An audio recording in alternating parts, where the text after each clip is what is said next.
마이로 게이트라고 하는 분이 이런 얘기를 했어요. 신앙을 알아보는 가장 정교한 방법은 그 사람이 얼마나 자주, 얼마나 실속 있는 감사를 하느냐로 판명될 수 있다. 괴테는 이런 말을 했어요. 세상에서 가장 쓸모없는 인간은 감사할 줄 모르는 인간이다. 타고르라고 하는 인도의 시성이 이런 얘기를 했죠. 감사의 분량이 곧 행복의 분량이다. 우리 데살로니가전서 5장 18절에서도 이렇게 말씀합니다. 범사에 감사하라. 이는 그리스도 예수 안에서 너희를 향하신 하나님의 뜻이니라. 우리를 향한 하나님의 뜻이 뭐냐? 우리가 감사하는 거라는 거죠. 범사에 감사하는 것. 하나님의 뜻이라는 겁니다. 무슨 일이 있든지 감사하는 것. 우리를 향한 하나님의 뜻입니다. 오늘 말씀에 보면 내가 노래로 하나님의 이름을 찬송하며 감사함으로 하나님을 광대하시다 하리니 이는 소 곧 뿔과 굽이 있는 황소를 드림보다 여호와를 더욱 기쁘시게 함이 될 것이라. 여기 이 말씀은 우리가 하나님께 드리는 제물이 아무 쓸모가 없다 이런 얘기는 아니에요. 그런 제물들이 중요하지 않다 그런 의미가 분명히 아닙니다. 하나님과 관계없이 의무적으로 또 시간이 되니까 형식적으로 종교적인 행위로 드리는 제물은 하나님이 기뻐하시지 않는다는 겁니다. 하나님과의 친밀한 관계 속에서 감사와 찬송을 드리는 그 제물을 하나님이 기뻐 받으신다라고 하는 얘기죠. 여기 이스라엘 백성들이 소를 바치는 제사 이야기를 하고 있는데 사실 소로 제사를 드린다라고 하는 것은 대단한 헌신을 얘기하는 겁니다. 여러분 구약에 제사 드리는 방법이 여러 가지가 있었죠. 가난한 사람들, 아주 가난한 사람들은 곡식 가루로 제사를 드렸고요. 좀 더 나은 사람은 비둘기로 제사를 드렸어요. 그리고 일반적으로 이렇게 평균 정도의 삶을 사는 사람들은 양으로 제사를 드렸습니다. 그런데 여기 소로, 황소로 제사를 드리는 경우가 있는데 이 경우는 굉장히 신분이 높거나 부자가 아니면 드릴 수가 없는 그러한 제사였습니다. 황소 한 마리가 어느 정도 갈까요? 우리나라 그 한우 가격을 이렇게 쭉 따져보니까 850kg짜리 한우 하나의 가격이 요즘에 한 700만 원, 800만 원 하더라고요. 그러니까 여기 이 아주 좋은 그러한 튼튼한 무게 나가는 그러한 황소 지금 가격으로 하면 1,000만 원 정도 얘기를 할 거예요. 그러니까 1,000만 원을 들여서 헌금을 하는 것보다 제사를 드리는 것보다 하나님께 나아가 감사하는 제사를 하나님이 기뻐하신다라고 하는 거죠.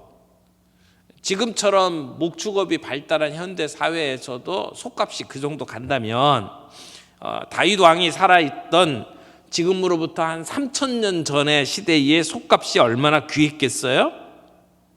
근데 그 소도 아무거나 다 되는 게 아니잖아요. 소 가운데 흠이 없는 걸로 해야 돼요. 다리가 절거나 눈이 멀거나 조금이라도 상처난 것은 하나님께 제물로 드릴 수가 없었어요. 흠이 없는 최상품, 그것도 이 제물에 사용될 소나 양은 반드시 수컷이어야만 했습니다. 농기구가 따로 없었던 고대 사회에서는 이 밭을 일구는데 소가 굉장히 필요했죠. 그래서 힘이 센 수컷이 더 귀하게 여겨졌습니다. 그래서 그런 황소로 나도 제사 좀 드렸으면 좋겠다라고 생각하는 것이 사람의 마음이었겠죠. 나도 하나님 앞에 헌신하고 드릴 때 좀 폼나게 좀 대단한 것 좀 드리고 싶다 이런 생각 들지 않겠습니까? 그런데 그런 번제를 드리고 그런 제사를 드리는 것을 사모하는 이 사람들에게 오늘 본문 말씀은 아마 눈이 뒤흉그레해질 만한 만큼 휘둥그레해질 만큼 사람들에게 놀라게 만드는 말씀이 아닌가 하는 생각을 들어요. 하나님께서 그런 값비싼 황소로 드리는 제사보다 더 기뻐하는 제사가 있다. 여러분, 뭐가 우리 하나님을 더 기쁘시게 할 수 있다고 이야기를 합니까? 오늘 말씀은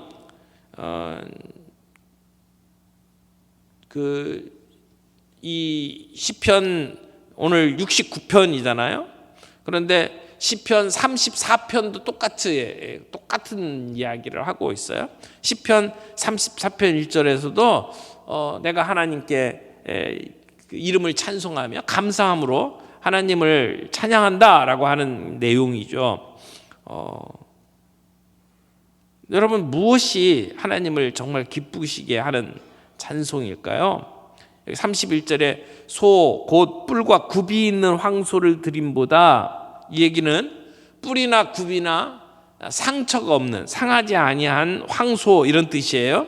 제물로 쓰이기에 흠이 없는 황소, 그런 흠 없는 황소를 가지고 하나님께 제사를 드리는 것보다 우리가 주님의 이름을 찬송하며 감사함으로 나아가는 것을 하나님이 더 기뻐하신다라고 말씀을 하는 거죠. 우리의 마음이 담긴 감사의 제사를 하나님이 기뻐하신다는 겁니다. 그러니까 이 말이 비둘기나 양이나 소가 가치가 없다 그런 말은 아니죠. 우리의 마음을 가지고 드리는 제사를 하나님이 기뻐하신다라고 하는 것이죠. 그 예배 안에 우리의 진심 어린 마음에 감사가 있느냐라고 하는 것입니다. 여러분, 오늘 이 시편을 기록한 사람은 다윗이라고 되어 있어요. 다윗은 누구보다도 인생에 많은 환난을 경험한 사람입니다. 어렸을 때는 집안의 막내 아들로 인정받지 못하고 바깥에 나가서 양떼를 돌보는 사람이었어요. 청년기에는 사울 왕의 창과 칼을 피해서 도망다녀야만 했어요.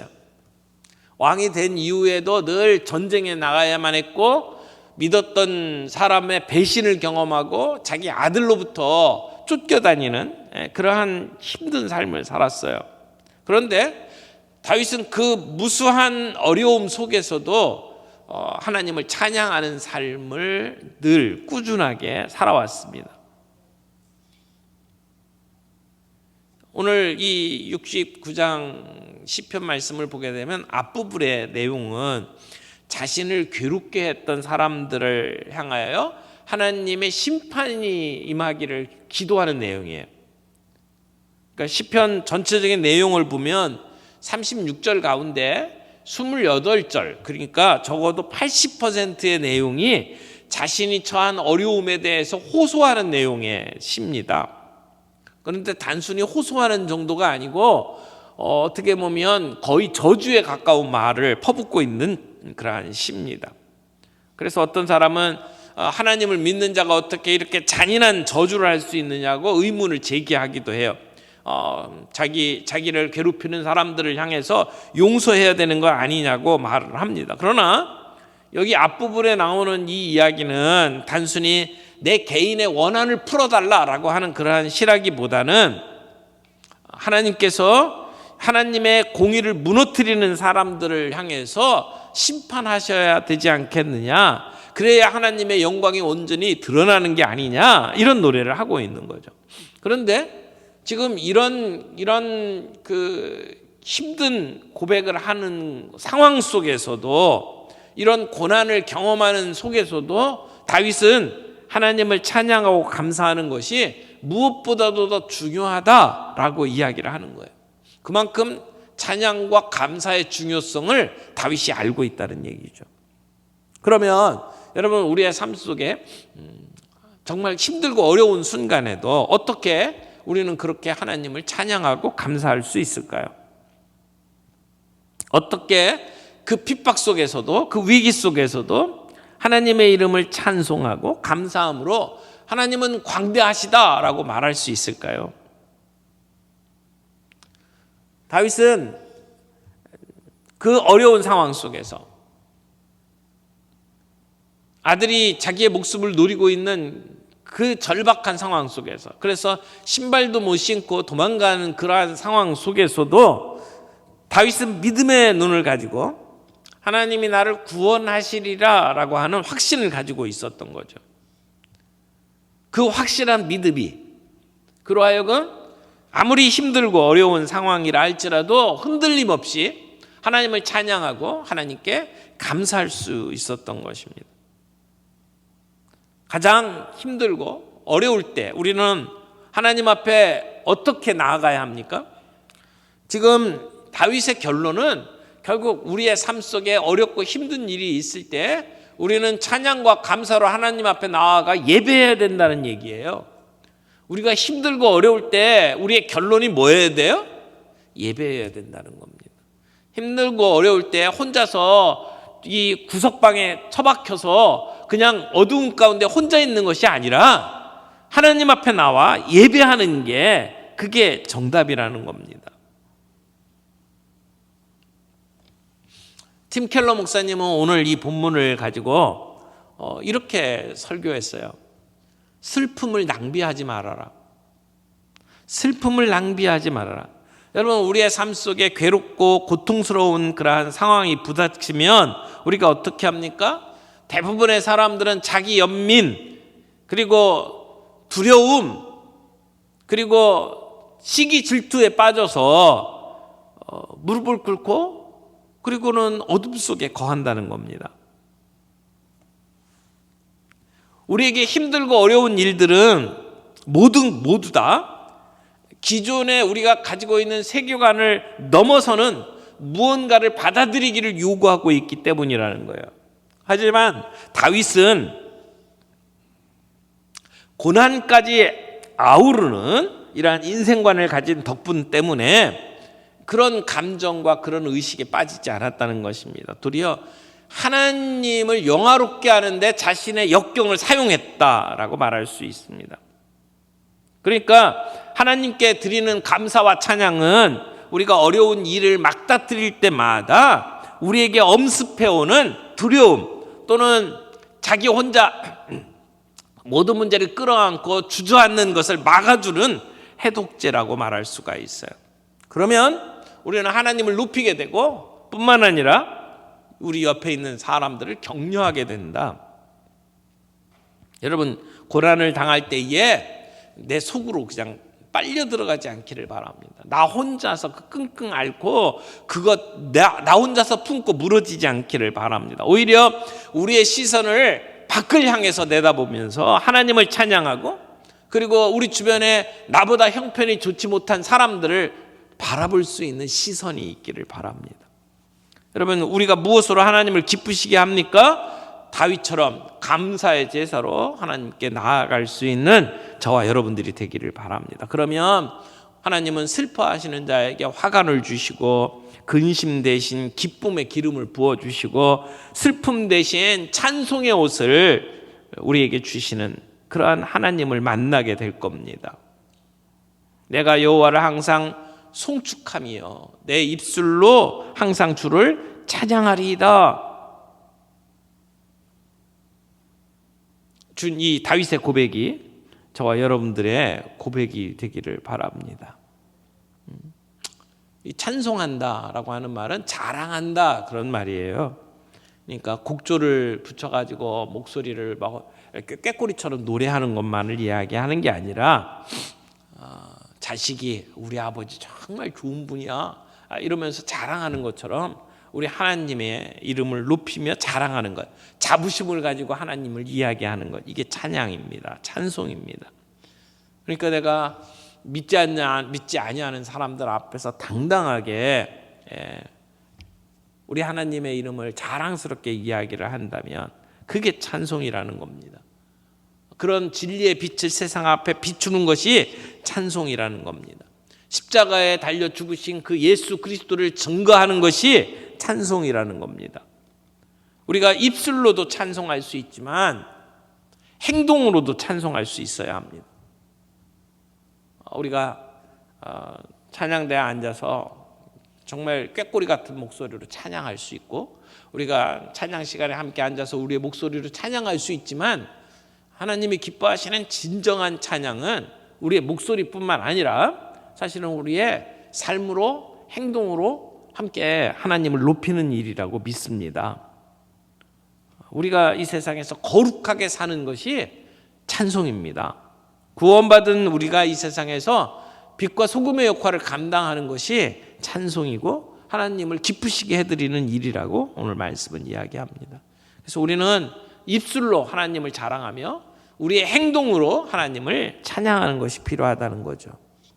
오늘 우리 시대는 감사가 사라진 시대라고 생각이 돼요. 감사가 사라진 시대, 감사 불감증의 시대, 또는 감사 결핍증의 시대, 이렇게 말할 수 있을 것 같아요. 감사가 사라졌어요. 노동자들은 내가 일해서 벌어먹는 것에 대해서 감사할 줄을 모르고, 사용자들은 사람들이 우리와 함께 같이 일할 수 있는 것에 감사할 줄을 몰라요. 지도자들이 감사할 줄을 모르고 국민들이 감사할 줄을 몰라요. 여러분, 우리가 살아온 삶을 한번 조금 과거를 돌이켜 보세요. 아펜젤로 선교사가 한국에 처음 와가지고 한국을 뭐라고 표현했는지 아세요? 한국 사람은 절간에 쥐 같다, 이렇게 표현했어요. 그렇게 힘들게 살았어요. 정말 찌들려서 지금 우리의 눈으로 보면 저게 사람 사는 것일까 싶은 그러한 삶을 살았어요. 조선이라고 하는 그 왕조, 그리고 그 속에서 정말 말도 안 되는 싸움을 하면서 살아온 그 과거를 우리가 보잖아요. 지난주에 일본에 3박 4일 갔다 왔는데요. 그 일본 기독교가 얼마나 핍박받으면서 지금까지 살아왔는지를 좀 살펴보았습니다. 근데 일본의 기독교를 박해했던 그 과거를 살펴보면 도요토미 히데요시부터 시작해가지고 철저하게 기독교를 짓밟는 그러한 모습들을 보게 되는데, 근데 그때가 임진왜란 때잖아요. 임진왜란 때, 그 다음에 정유재란 때, 우리가 일본 그 사람들에 의해서 얼마나 많이 침략을 당하고 핍박을 당했습니까? 근데 일본에서 우리나라에 보낸 군대가 20만밖에 안 돼요. 20만이 배 타고 건너와서 싸움을 걸었는데 온 나라가 꼼짝없이 당할 뻔했어요. 임금이 자기의 궁궐을 버리고 피난을 갔잖아요. 그 정도 됐으면 그 전쟁이 어떻게 간신히 버텨서 끝이 났다면, 그 다음에는 나라를 지키기 위해서 우리나라의 국력과 일본의 국력을 비교하면, 야, 이건 말도 안 되는구나, 우리가 이렇게 정신없이 살았구나, 그러면서 나라를 튼튼하게 세우는 일에 정신을 차려야 되지 않았을까요? 근데 그 이후의 삶을 보세요. 나라를 지키는 것에 관심이 없었어요. 늘 자기 이론이 옳다 그러다 싸우기만 했잖아요. 그렇게 살아왔던 우리의 삶, 그리고 난 다음에 결국은 나라를 잃어버리잖아요. 일제 강점기의 시간들을 거치고 간신히 해방되자마자 전쟁이 일어나고요.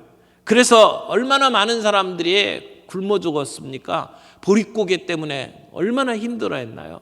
저 어렸을 때 연탄가스 때문에 질식해서 죽을 뻔했거든요.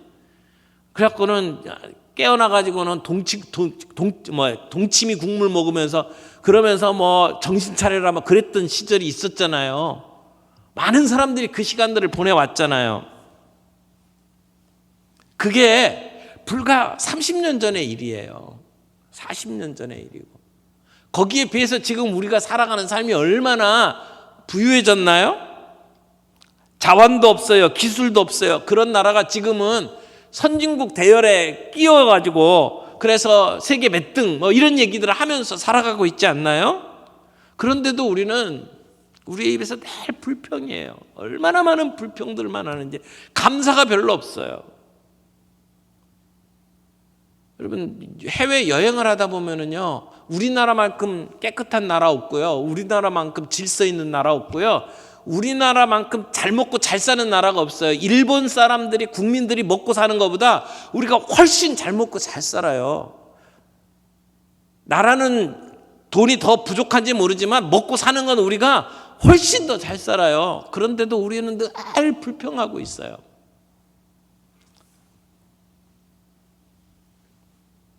아리스토텔레스가 그런 얘기를 했습니다. 인간의 마음 중에 가장 쉽게 늙는 부분이 있다면 감사하는 마음이다.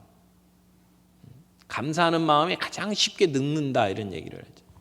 우리가 우리 육체 가운데 제일 빨리 늙는 데가 눈이라고 그래요. 눈. 그렇죠? 그 다음에는 이제 이 맷돌, 이제 치과가 이제 그 다음에 이제 나오죠. 그래서 안과, 치과, 이게 다 노인들 많이 가는 병원인데, 여러분 우리의 마음 가운데 제일 먼저 늙는 게 감사하는 마음이다. 맞는 것 같아요. 그래서 우리가 의도적으로 훈련해야 됩니다. 훈련하지 않으면 감사가 없어져 버려요. 의도적으로 감사하는 훈련을 해야 합니다. 그래서 우리는 기도와 찬송을 가지고 하나님 앞에 감사함으로 나가는 그러한 습관을 개발할 필요가 있다고 생각을 해요. 그래서 우리에게 어려움이 있나요? 하나님 앞에 나와 먼저 감사합시다. 하나님 앞에 우리의 아픔, 고민 하나님 앞에 다 올려드리고, 다윗이 했던 것처럼 하나님 앞에 탄원하고, 그리고 하나님께 감사하며 찬송하며 나아가는 우리의 삶이 되기를 바랍니다. 사랑하는 우리 성도 여러분, 어려운 가운데 우리가 처해 있습니까? 우리 하나님 앞에 나아갑시다. 슬퍼하면서 우리의 힘든 상황 하나님 앞에 다 아뢰고, 하나님 앞에 도움을 요청하고, 거기에 멈추지 말고 하나님께 감사하며 나아갈 수 있는 저 여러분들이 되기를 바랍니다. 찬양할 마음이 아직 들지 않는다 하더라도 하나님이 앞으로 우리를 그렇게 하실 것이다 라고 하는 믿음의 마음을 가지고 하나님의 위대하심을 찬양할 수 있는 저와 여러분들이 되기를 바랍니다. 그 찬양이 우리를 기쁘게 합니다. 그 찬양이 우리의 마음을 회복시킵니다. 그 찬양이 우리를 버티고 견딜 수 있게 만듭니다. 오늘 황소보다 큰 제사, 감사와 찬양이다 라고 하는 것을 우리 기억하면서 날마다 감사와 찬양으로 우리 하나님 앞에 나아가 제사 드리는 저와 여러분들이 되기를 바랍니다.